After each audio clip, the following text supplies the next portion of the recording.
Now we shall begin.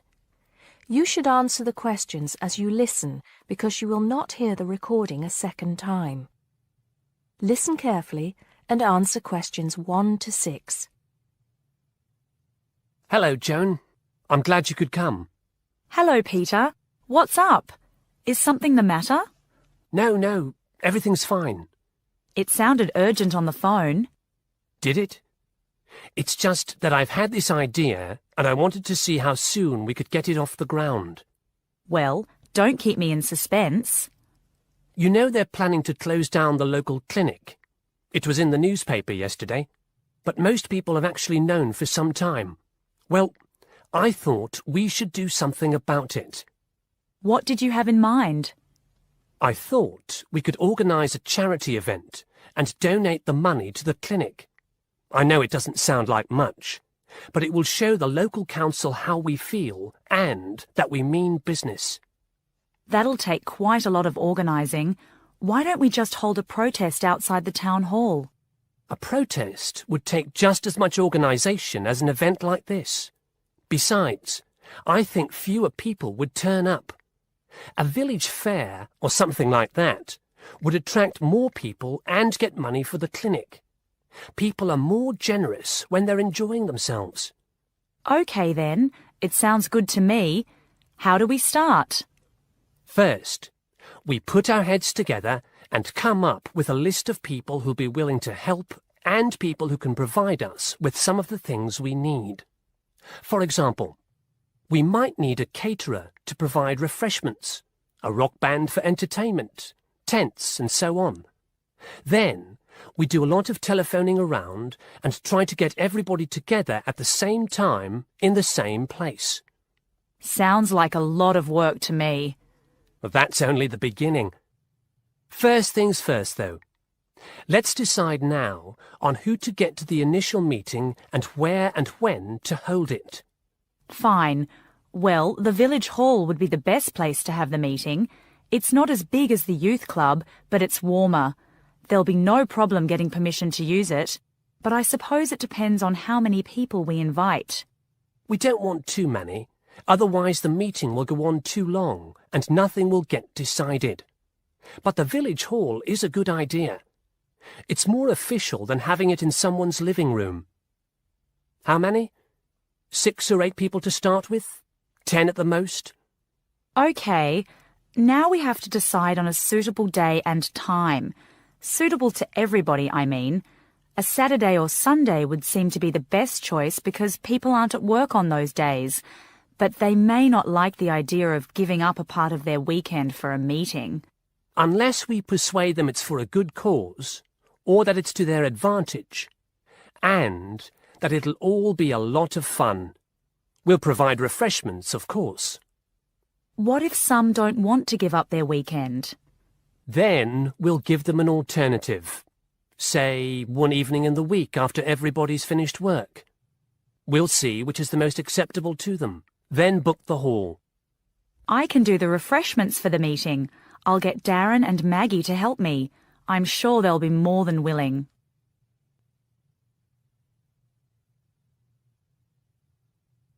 Now listen and answer questions 7 to 10. So, what's next on the agenda? A list of who we want at the meeting. Yes, of course. Obviously, we want someone from the clinic. I think Dr. Perkins would be best. He can tell us exactly what the financial situation is there. You know, how much money it takes to keep the place running, and how important it is for the community to have the clinic.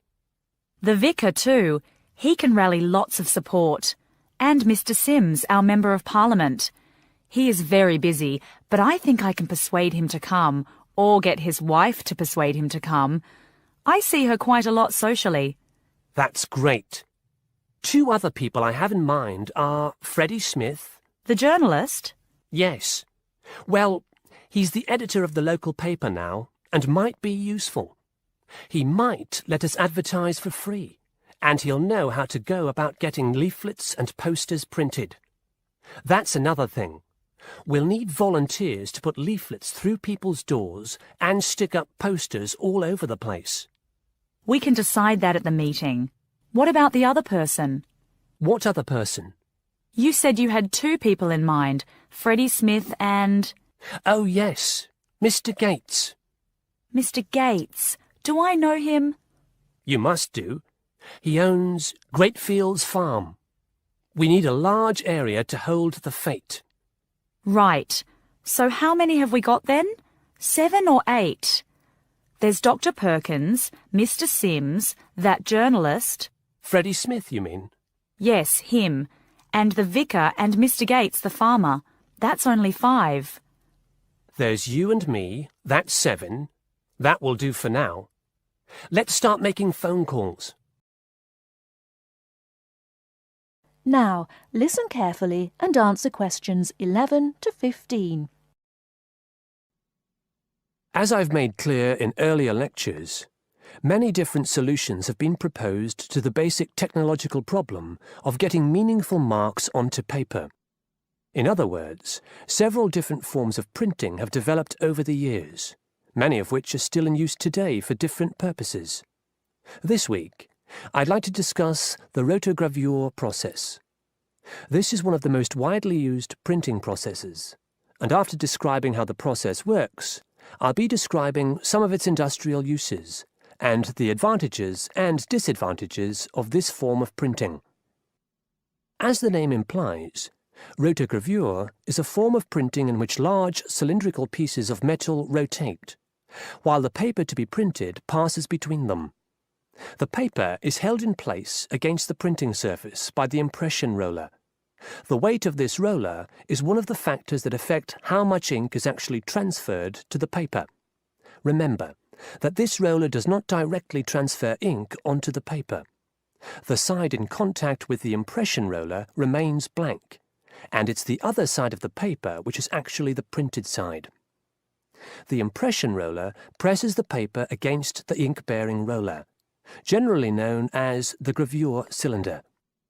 This roller is etched or engraved using either a laser or a diamond-tipped etching machine. This creates a large number of tiny holes in the surface of the roller which hold the ink. The depth and size of these holes determines how much ink is picked up from the ink fountain, which the whole printing assembly rests in. How much ink is picked up, in turn, determines the density of the image produced. As it rotates, the lower roller picks up more ink on its surface than is required, and this needs to be removed before contact with the paper. A flat edge, called the doctor blade, scrapes against the surface and removes all ink which is not in one of the holes on the surface of the lower roller. This should lead to a clean image. Now listen and answer questions 16 to 20. Now that we understand a little of the mechanics of rotogravure printing, I'd like to look at it in the wider context of the printing industry and discuss the main uses. One of the main advantages of the rotogravure process is that the amount of ink which can be transferred to the paper is high compared to other printing methods. This means that a broad density range can be produced. In other words, with rotogravure, it's possible to produce many different light and dark shades, making it particularly suitable for reproducing photographs and fine art. For shorter print runs, some other processes may give a finer image, but rotogravure is ideal for jobs that involve printing, for example, 1,000,000 magazines. One common place where you'll see printed matter that has been produced by rotogravure is in the advertising material that is often inserted into Sunday newspapers. Of course, it's not just paper that can be printed by rotogravure. It's a very flexible process, since the rollers used can be made to any size required. Whether it's consumer packaging or large rolls of floor covering that need to be printed, rotogravure is a relatively cheap, quick method that is used in a variety of industries. This isn't to say that rotogravure is without its disadvantages. Probably the main drawback is the fact that, with large areas of colour, the dots are visible, even without using any kind of magnifying aid. Now, does anyone have any questions about the rotogravure process?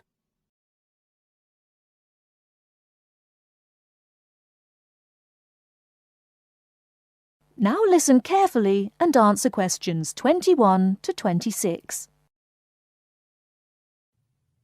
We begin our examination of America in the 1960s with the usual caution. There is no sense in trying to understand any decade without looking at what came before. Those of you who still have outstanding coursework on the 1950s would do well to complete it now, if for no other reason than it will help make sense of the next series of lectures.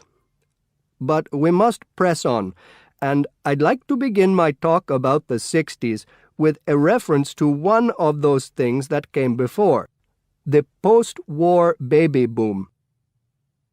With the end of the Second World War in 1945, there began in the USA an era of perceived prosperity and security. In short, people started to feel that the world was a much better and safer place to bring up children.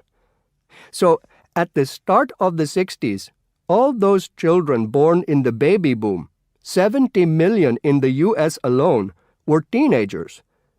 As the 60s progressed, and as this large number of people approached adulthood, there was a noticeable shift in the balance of power, and young people began to have a voice in ways that were not considered possible in the more conservative atmosphere of the preceding decade. Things were moving forward at a rapid pace. The literature of the time brought out all the taboos. Everything was covered, such as race in, for example, the book To Kill a Mockingbird. The role of women changed, and equality for women, well, let's just say that once certain books were published, women were no longer going to be satisfied with their roles as devoted wives and mothers.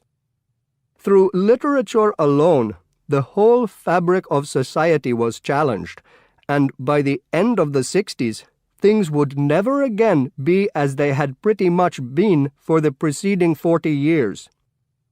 It was a decade of protest, civil rights protests, feminism, the rights of minorities, the Vietnam War. All these causes led to peaceful and not-so-peaceful protests on college campuses and elsewhere. People had been given freedom of speech, and they were going to use it. The crime rate rose to 9 times what it was in the 50s, as respect for the old order faded away. But it was also a time of great development. In medicine, the 60s saw the first heart transplant. In technology and the space race, where we saw the first American in orbit and lasers being invented at the start of the decade, and the first man on the moon, and the first primitive internet at the end.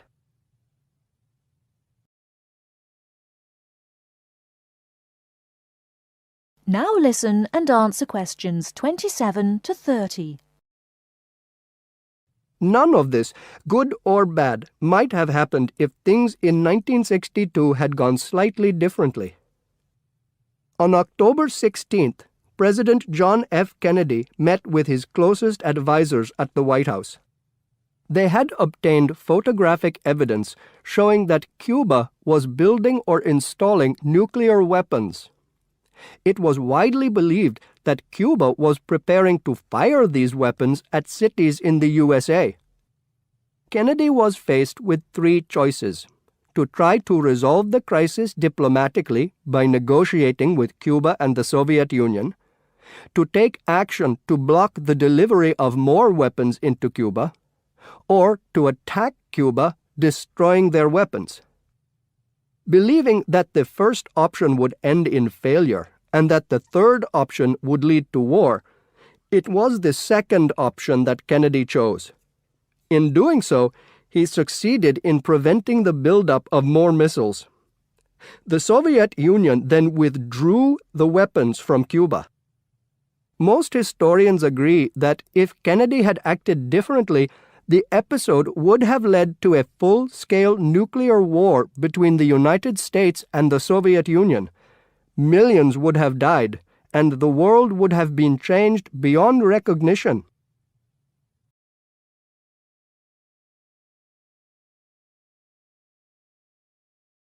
Now listen carefully and answer questions 31 to 40. The word thesaurus comes from Greek and means treasure house. So, to tell us more about Roget's thesaurus is linguist Dr. Cindy Channer.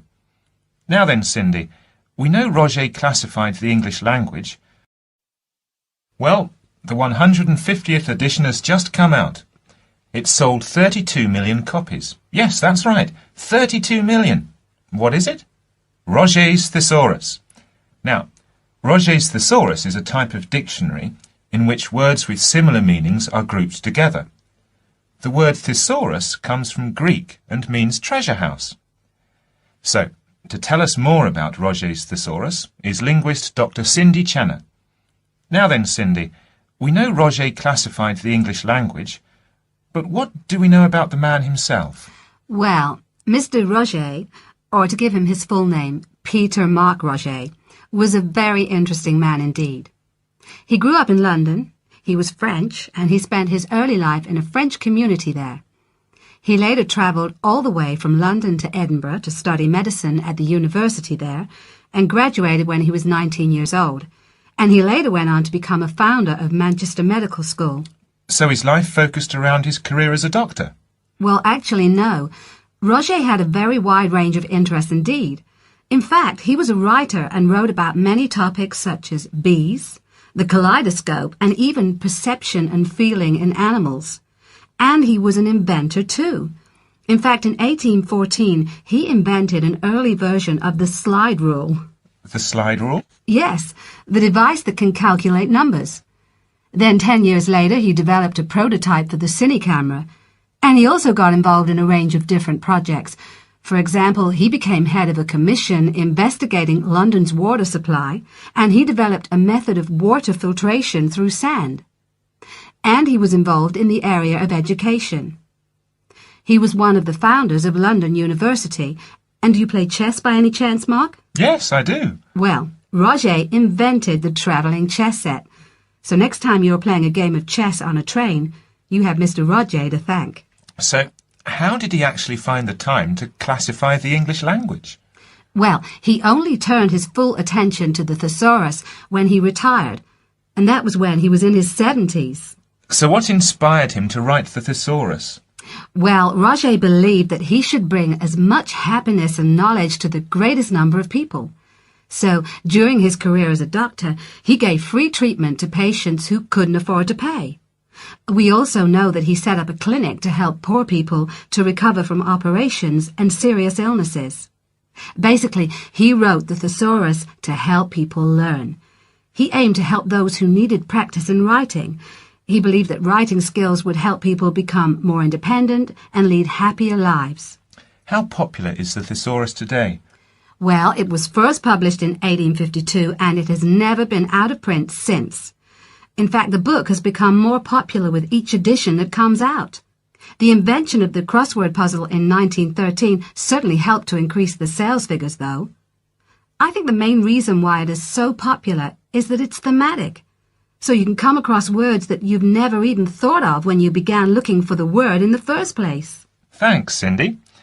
Now join us again after this short break, when I'll be talking to Derek Spode, chairperson of East Anglian News.